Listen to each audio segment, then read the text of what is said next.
તેમાં એક કબૂતર અને એક કીડી રહેતી હતી. એક દિવસ જંગલમાં એક શિકારી આવ્યો. શિકારીએ જાળ બિછાવ્યું.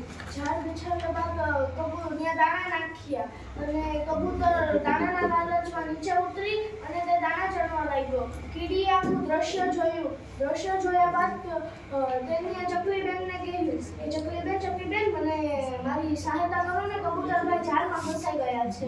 ચકલીબેન એની સાથે આવ્યા અને તે ઝાડ તોડી અને કબૂતરભાઈને આઝાદ કર્યા.